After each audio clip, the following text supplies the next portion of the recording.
Dua tersangka perekrut calon pekerja migran Indonesia diamankan polisi.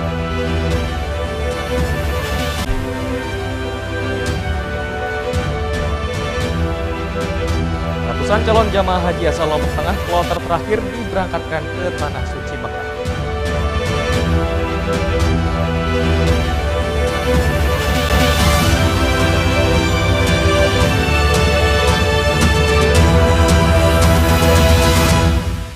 Apa kabar pemirsa? Kembali kami menjumpai Anda di Anyus NTB. Berbagai informasi penting dan menarik akan kami sampaikan untuk Anda. Selengkapnya bersama saya Hidayat Adias. Inilah Anyus NTB selengkapnya.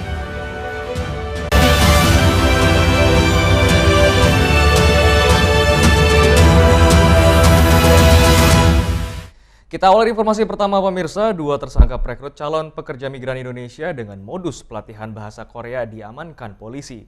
Kasus ini terbongkar atas laporan 8 korban yang tak juga kunjung diberangkatkan. Inilah dua tersangka perekrutan calon pekerja migran Indonesia atau CPMI yang diamankan Satreskrim Polresta Mataram. Kedua tersangka ini berinisial HI warga Lombok Barat dan BP warga Kota Mataram. Keduanya disebutkan melakukan perekrutan CPMI dengan modus memberikan pelatihan bahasa Korea. Kasus ini terbongkar setelah 8 korban tak kunjung diberangkatkan ke luar negeri. Kalau lembaga pendidikan itu khusus untuk mendidik, bukan untuk memberangkatkan orang. Nah, itu intinya. Masalahnya udah di situ. Apalagi menerima sejumlah dana, itu nggak boleh rekan-rekan.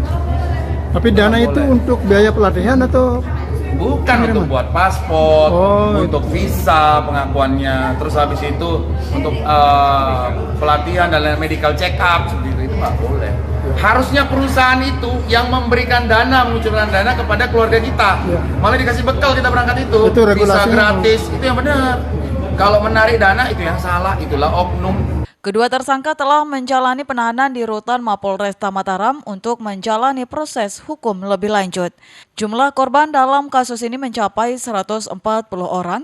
Korban rata-rata mengeluarkan biaya hingga 30 juta rupiah dan dijanjikan bekerja di Korea dan Taiwan.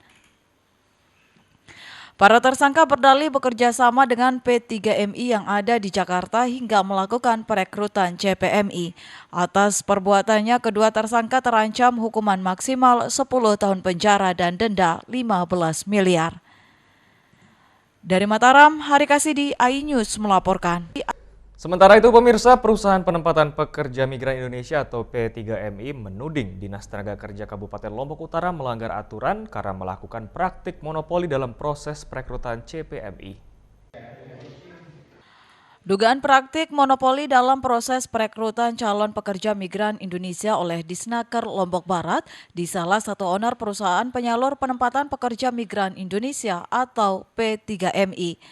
Menurutnya Disnaker KLU seharusnya tidak diperbolehkan melakukan perekrutan calon pekerja migran Indonesia sebelum mempunyai fasilitas layanan terpadu satu atap atau LTSA dan Balai Latihan Kerja Luar Negeri yang keseluruhannya difasilitasi pemerintah daerah guna melindungi dan memenuhi hak CPMI.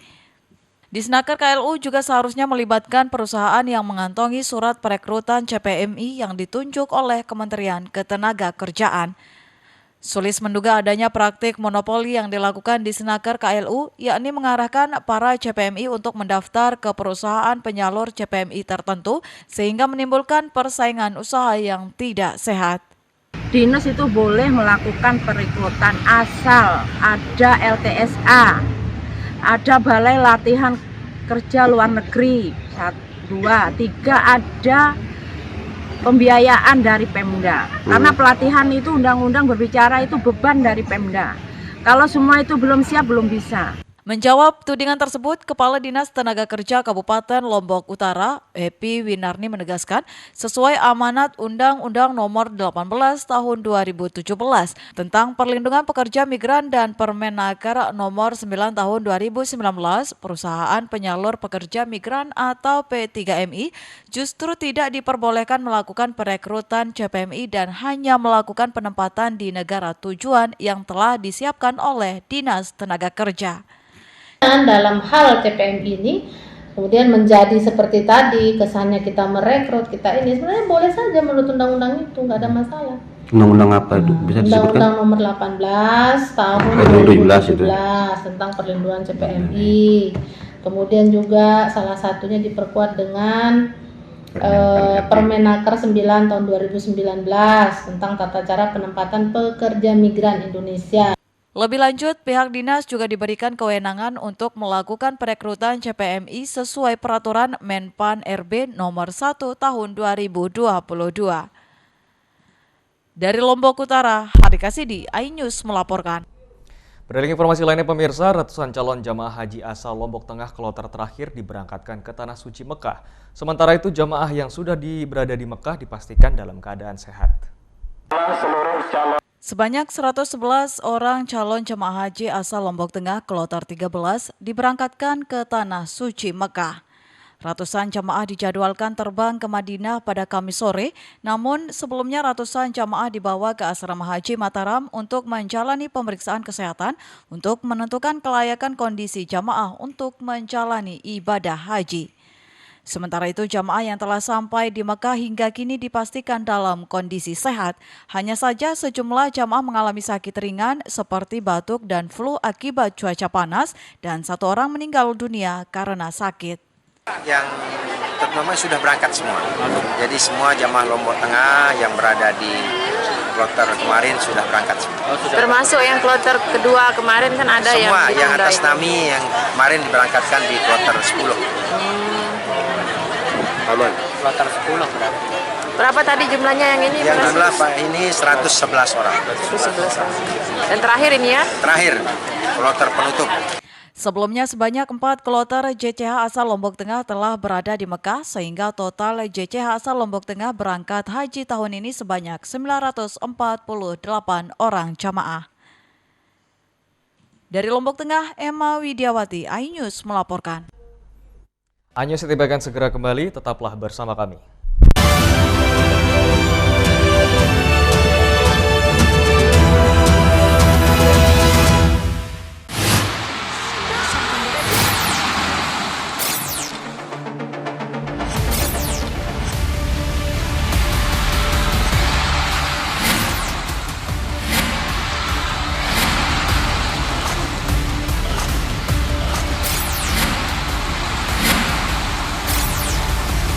BWF ASEAN Tour 2023 live iNews, New Home of Badminton. Selamat datang di iNews Today. Lengkapi pagi Anda dengan update informasi terkini. Apa penyebabnya? Apakah karena aspal ruas jalan ini amblas membentuk lubang? Boleh nggak sih dikasih senjata? Tidak boleh. Saya punya di bawah supervisor. Kita akan langsung bergabung bersama Giselia Nurahmat. Sejumlah bahan pokok mulai mengalami kenaikan. iNews Today setiap Senin sampai Jumat pukul 10 pagi di iNews. Hadir menemani pagi Anda dengan sajian informasi unik dan menarik. Walabi hutan yang merupakan hewan asli Papua Nugini. Dari Jepang disebut sebagai kare raisu. Menghadirkan bintang tamu yang menginspirasi. Campuran apa ini? Ini lemon. Oh lemon, ya. Kita peras, itu harus dipotongin dengan dekat bagian mata. Kalau Morning Update, Senin sampai Jumat pukul 7 pagi di iNews. 3 host ternama Indonesia. Saya Aiman Wicaksono. Saya Prabowo Revolusi. Saya Abraham Silaban. Pembuka tabir. Saya tadi coba ke depan, saudara, tidak ada tempat satupun untuk memarkir mobil. Jadi kalau punya Rubicon di sini rasanya juga sulit. Simpur Golf 13, nomor 29. Kemarin kan supir-supirnya. Oh, ada berapa supirnya? Satu. Pakai mobil apa? Mobil plat merah tuh, Pak. Plat merah. Mengungkap fakta. Rupanya konspirasi itu ini. Oh iya. Apakah jadi capres atau cawapres lagi? Apakah jadi art of impossibility. Negara ini sudah merdeka. Negara ini berdaulat. Ada rakyatnya, ada pemimpinnya, dan harus dihargai oleh semua dunia. Menyuarakan keadilan. Ibu menyebutkan keberatan. Ya betul. Warga mempersoalkan hak kepemilikan tanah di sini. Nengok dia diangkut-angkut, diludahin mukanya. Ini adalah tulisan tangan dari Shane yang dititipkan kepada saya. Hanya di iNews. Enak, bikin mata kita melek. Dan rasanya mantap. Temani weekendmu bersama program kuliner spesial. Kalaparan, eksplor gokil wisata kuliner. Hidden Gem. Tempat makan yang jarang terekspos. Food Diary mengupas sejarah kuliner dan viral. Ini enak banget. Saksikan kuliner spesial weekend Sabtu dan Minggu pukul 10 pagi di iNews. Selamat datang di iNews Today. Lengkapi pagi Anda dengan update informasi terkini. Apa penyebabnya? Apakah karena aspal ruas jalan ini amblas membentuk lubang? Boleh nggak sih dikasih senjata? Nggak boleh. Saya punya di bawah supervisor. Kita akan langsung bergabung bersama Giselia Nurahmat. Sejumlah bahan pokok mulai mengalami kenaikan. iNews Today setiap Senin sampai Jumat pukul 10 pagi di iNews.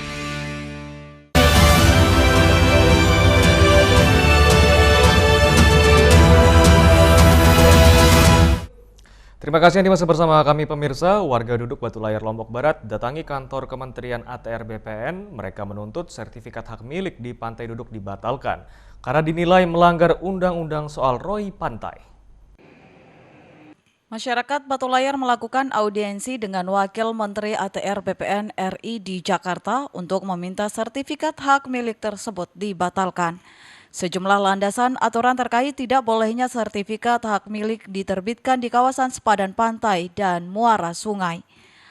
Landasan untuk menuntut surat hak milik di sepadan pantai Duduk Lombok Barat dicabut atau dibatalkan diantaranya pasal 33 ayat 3 Undang-Undang 1945 dan Undang-Undang nomor 27 tahun 2007 tentang pengelolaan wilayah pesisir dan pulau-pulau kecil serta sepadan pantai yang berjarak minimal 100 meter dari titik pasang tertinggi ke arah darat dan Perpres tahun 2016 jika area sepadan pantai minimal 100 meter dari bibir pantai dan maksimal 150 meter. Dalam pandangan kita bahwa apa yang diperjuangkan oleh petani itu sudah tepat, di mana sepadan pantai tidak boleh dimiliki oleh individu. Dalam hal ini tidak boleh diterbitkan sertifikat hak milik.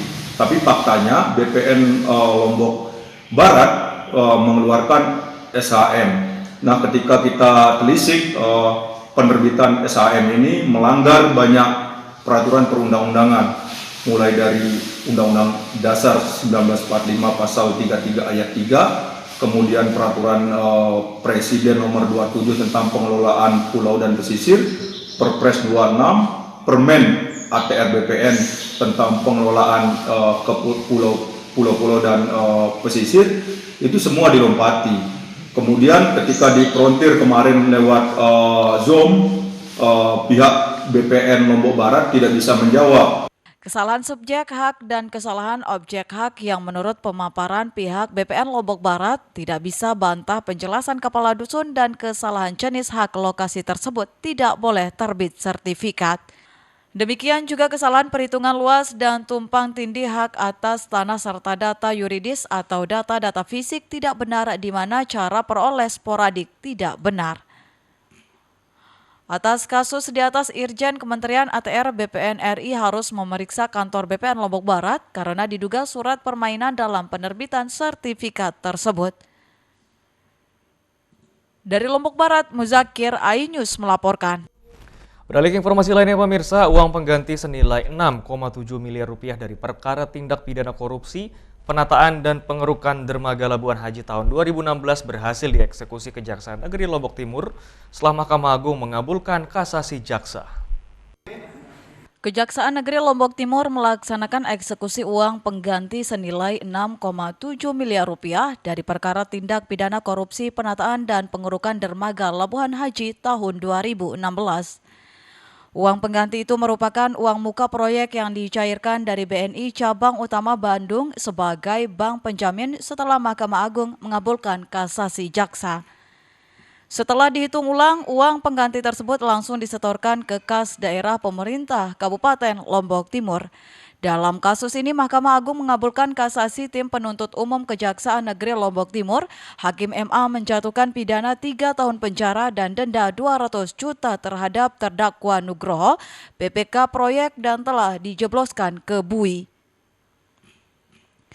Selain menjebloskan terpidana, MA dalam amar putusannya juga memerintahkan Bank BNI Cabang Utama Bandung selaku penjamin uang muka proyek untuk mencairkan jaminan uang muka senilai 6,7 miliar atau 20% dari pagu proyek.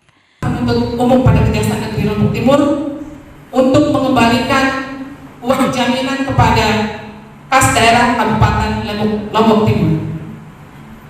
Demikian presentasi yang bisa kami sampaikan. Negara tidak rugi ya Pak, karena sudah dikembalikan dan mudah-mudahan uang yang sudah dikembalikan ini nanti bisa dimanfaatkan dengan baik oleh pemerintah daerah Kabupaten Lombok Timur. Proyek penataan dan pengerukan kolam Labu Dermaga Labuhan Haji sendiri merupakan proyek di Dinas PUPR Lombok Timur. Pada tahun 2016 lalu, proyek bernilai 38,9 miliar tersebut dalam prosesnya mangkrak dan tidak dilanjutkan pengerjaan oleh PT Gunakarya Nusantara selaku pemenang tender, padahal PT GKAN telah menerima uang muka sebesar 20% dari total nilai proyek.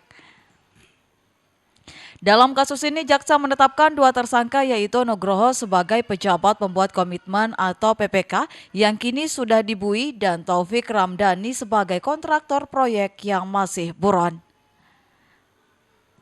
Dari Lombok Timur, Ramli Nurawang, iNews melaporkan. Ya pemirsa, rencana penghapusan WSBK Mandalika menuai berbagai respon, salah satunya Wakil Bupati Lombok Tengah M. Nursiah sangat menyayangkan statement Injurni terkait kerugian dari ajang balapan tersebut. Wakil Bupati Lombok Tengah M. Nursiah menyayangkan rencana penghapusan gelaran WSBK Mandalika yang menyampaikan kerugian dari ajang tersebut oleh Injurni beberapa waktu lalu di depan publik. Wakil Bupati Lombok Tengah menjelaskan statement tersebut disampaikan sebelum adanya pembahasan secara internal baik antara penyelenggara dengan pemerintah daerah ataupun masyarakat sekitar sehingga hal tersebut dinilai kurang tepat. Selain itu, statement yang disampaikan dikhawatirkan akan merugikan daerah terutama ajang tersebut yang selama ini mendongkrak perekonomian masyarakat.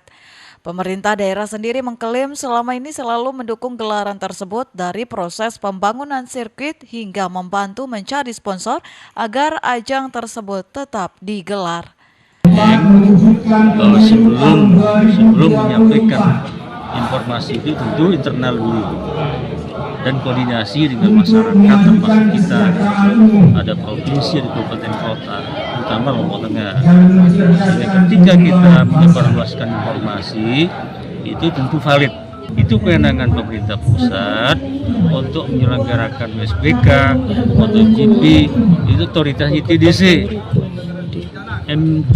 Untuk memperjelas masalah tersebut, Pemda akan membahas ini melalui rapat langsung dengan penyelenggara.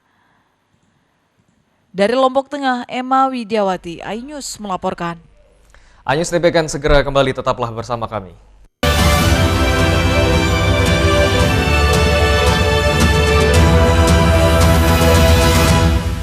Enak, bikin mata kita melek dan rasanya mantap. Temani weekendmu bersama program kuliner spesial. Kalaparan, eksplor gokil wisata kuliner. Hidden Gem, tempat makan yang jarang terekspos. Food Diary, mengupas sejarah kuliner dan viral. Ini enak banget. Saksikan kuliner spesial weekend, Sabtu dan Minggu, pukul 10 pagi di iNews. 3 host ternama Indonesia. Saya Aiman Cakson. Saya Prabowo Revolusi. Saya Abraham Silaban. Pembuka tabir. Saya tadi coba ke depan, saudara, tidak ada tempat satupun untuk memarkir mobil. Jadi kalau punya Rubicon di sini rasanya juga sulit. Simproof Golf 13, nomor 29. Kemarin kan supir-supirnya. Oh, ada berapa supirnya? 1. Pakai mobil apa? Mobil plat merah, Pak. Plat merah. Mengungkap fakta. Rupanya konspirasi itu ini. Oh iya. Apakah jadi capres atau cawapres lagi? Apakah jadi art of impossibility. Negara ini sudah merdeka. Negara ini berdaulat. Ada rakyatnya, ada pemimpinnya, dan harus dihargai oleh semua dunia. Menyuarakan keadilan. Ibu menyebutkan keberatan. Iya betul. Warga mempersoalkan hak kepemilikan tanah di sini. Nengok dia, diangkut-angkut, diludahin mukanya. Ini adalah tulisan tangan dari Shane yang dititipkan kepada saya. Hanya di iNews. Kompilasi seputar keunikan, keajaiban, dan hal-hal menarik di berbagai belahan dunia.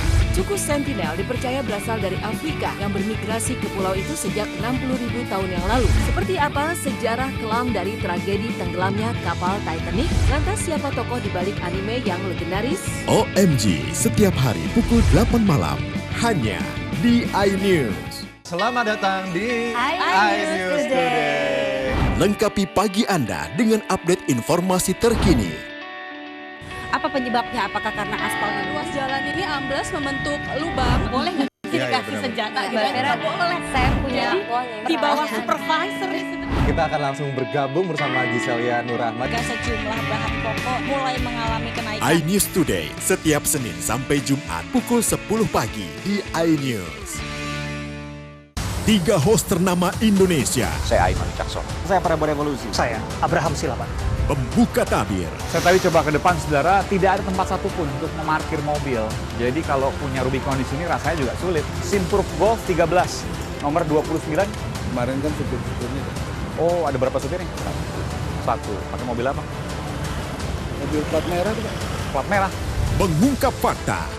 Rupanya konspirasi itu ini. Loh iya. Apakah jadi capres atau cawapres lagi? Apakah jadi art of impossibility. Negara ini sudah merdeka. Negara ini berdaulat. Ada rakyatnya, ada pemimpinnya, dan harus dihargai oleh semua dunia. Menyuarakan keadilan. Ibu menyebutkan keberatan. Ya betul. Warga mempersoalkan hak kepemilikan tanah di sini. Nengok dia diangkut-angkut, diludahin mukanya. Ini adalah tulisan tangan dari Shane yang dititipkan kepada saya. Hanya di iNews.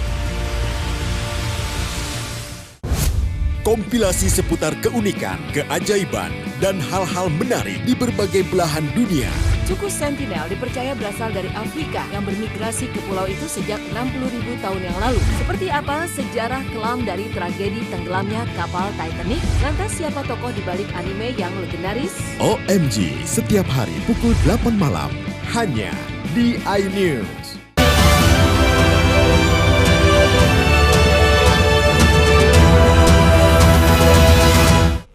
Terima kasih Anda masih bersama iNews NTB pemirsa. Jelang Idul Adha, penjualan sapi baru 20% namun terus alami kenaikan. Sapi asal Bali dan lokal diburu pembeli karena harganya tidak terlalu mahal. Jelang Idul Adha 2023, harga sapi masih stabil. Harga sapi siap potong dibanderol mulai dari harga 15 hingga 60 juta per ekor. Penjualan sapi jelang Idul Adha ini baru sekitar 20% namun terus mengalami kenaikan. Seperti peternak sapi di Desa Lelede, Kediri, Lombok Barat, sampai dengan sepekan jelang Idul Adha, penjualan masih stabil karena banyaknya stok sapi yang ada di kandang. Sapi yang dijual mulai dari harga 15 hingga 60 juta rupiah. Harga ini meliputi harga sapi Brahmana, sapi Limousine, dan sapi simetal lokal dan Bali. Sedangkan untuk harga kambing dibanderol dari harga 2 hingga 7 juta rupiah. Sapi yang paling diminati jelang Idul Adha 2023 ini yakni sapi Bali dan lokal karena harganya yang tidak terlalu mahal. Namun masyarakat yang memiliki rezeki lebih biasanya memilih sapi dengan bobot sapi yang besar seperti Brahmana, simental, dan Limousine. Di jenis simental ini peminatnya seperti apa tahun ini? Kalau di kandang saya ini tidak ada yang cari sapi simental, Limousine tidak ada. Soal kebanyakan sapi Bali aja kita taruh di sini. Jenis Limousine dan simental berapa koleksinya di sini? Ada 2 di sini. Oh, jadi, untuk Brahma sama Limousine. Oh, untuk persiapan kalau ada yang nyari. Persiapan aja untuk jaga-jaga lah kalau orang nyari gitu. Kalau permintaan sapi Bali berapa? Alhamdulillah kalau sapi Balinya banyak yang nyari. Sampai sekarang kan 60 lebih sudah sapinya di sini. Oh itu. Sebagian udah laku lah gitu. Di sini gratis pemeliharaannya sampai pemotongan ya? Alhamdulillah sampai pertama dari pakan apa sampai transportasi gratis di sini. Tidak ada biaya lagi. Itu harga sapi itu udah harganya, tidak ada tambah-tambahan lagi. Hingga saat ini penjualan hewan kurban terus mengalami peningkatan dan hingga H-10 Idul Adha, penjualan sapi kurban mulai ramai jika dibandingkan dengan tahun sebelumnya. Dari Lombok Barat, Muzakir, iNews melaporkan. Ya pemirsa, objek wisata Taman Langit di Bukit Bengkaung, Kabupaten Lombok Barat menjadi salah satu destinasi primadona yang ramai dikunjungi wisatawan. Selain spot swafoto, pengunjung juga dapat menikmati panorama keindahan Kota Mataram dari atas bukit. Objek wisata Taman Langit Bengkaung di Desa Batu Layar, Lombok Barat merupakan satu di antara tempat wisata yang mulai diminati pengunjung.